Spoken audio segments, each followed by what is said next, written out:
Welcome to World Beer News. I'm your host, Nitch, and this is the world of beer. It's not beer news without a freaking beer. Sounds delicious. In the world of science, hops are the hot topic this past week. Hops in beer may cut damaging effects of alcohol. Ooh, why hoppy beer may be better for your liver. Mrr. Listen, that kind of stuff is vague and strange and not qualifies as science news as of yet. Something more interesting.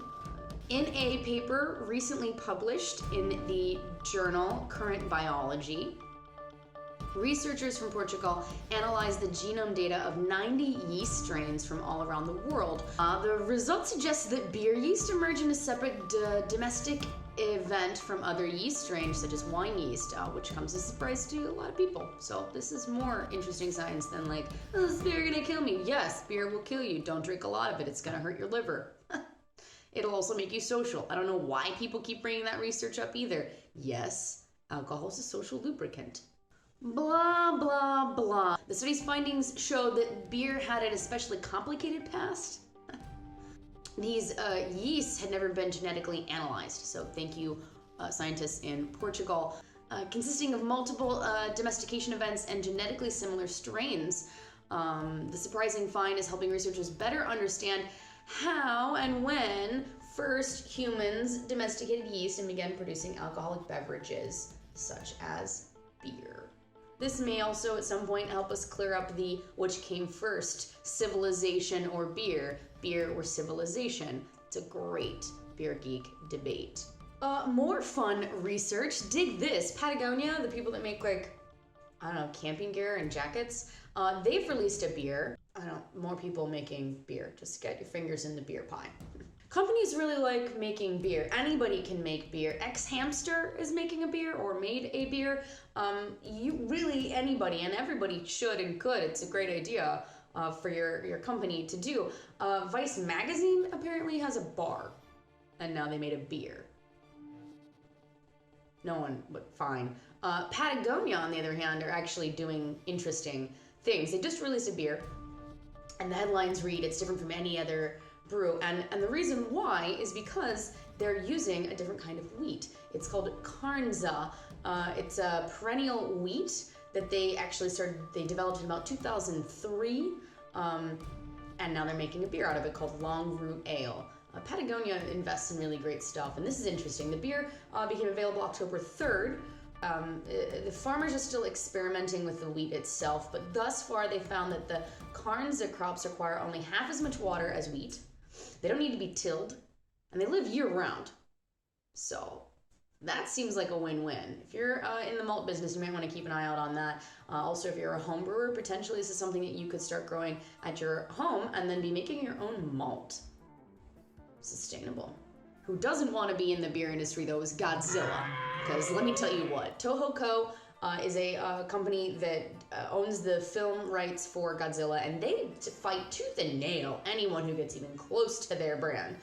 The latest in this to be sued has been Howling Hops out of London. They had a beer called GODZILLA.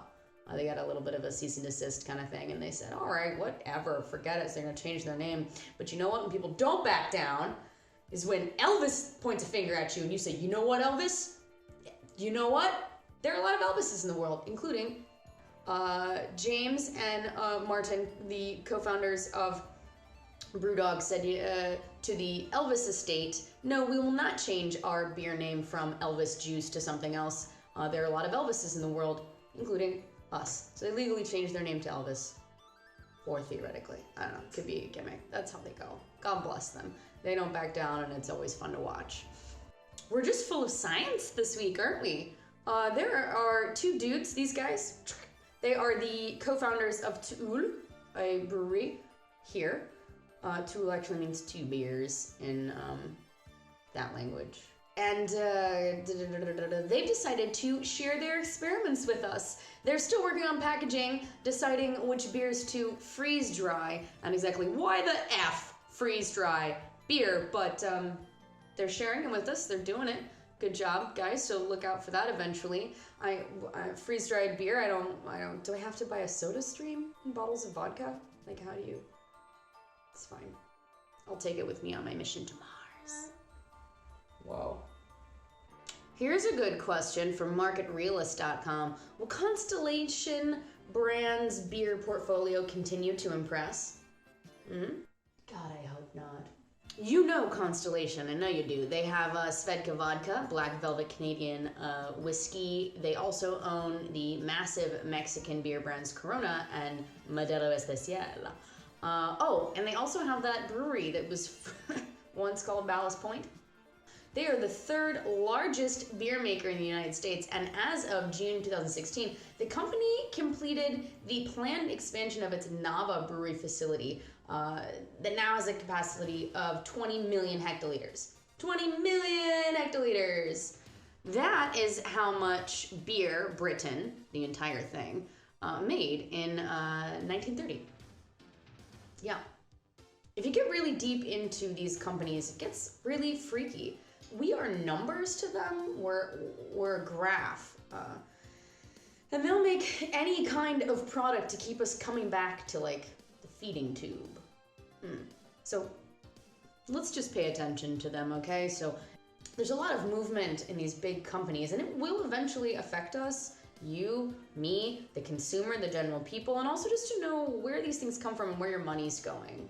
That's the important part, always. One thing you may not know is that Constellation is part of a group called the Beverage Industry Environmental Roundtable. Acronym, BIER. You gotta love when acronyms like turn out in your favor, right? BIER is a coalition of leading global beverage companies working together to advance environmental sustainability within the beverage sector. That's the official definition. They released a refreshed framework of the 6 principles of water stewardship, which you can download for free. I don't actually care. But they're trying to push conscious water use within companies. And to be honest, it's probably a label that you just put on your things. It makes you sound like you're fancy, like you're doing important things. Here is a list of all the participants in this beverage industry environmental roundtable. You may notice a couple friends in there. We've got New Belgium Brewing, people who are making those fancy pineapple burger beers. Yep. I just kind of imagine the setting like it's a little bit of a soiree. They've got a table, yeah, sure, but there are like one rep from each one of these companies mingling about, some better dressed than others, most drinking champagne, and then there's like the New Belgian rep drinking beer, just like, are we gonna talk about water sustainability or? No, we're here to meet each other. We pay for this, we pay for it. One name you may also notice, but not remember quite why, is Suntory.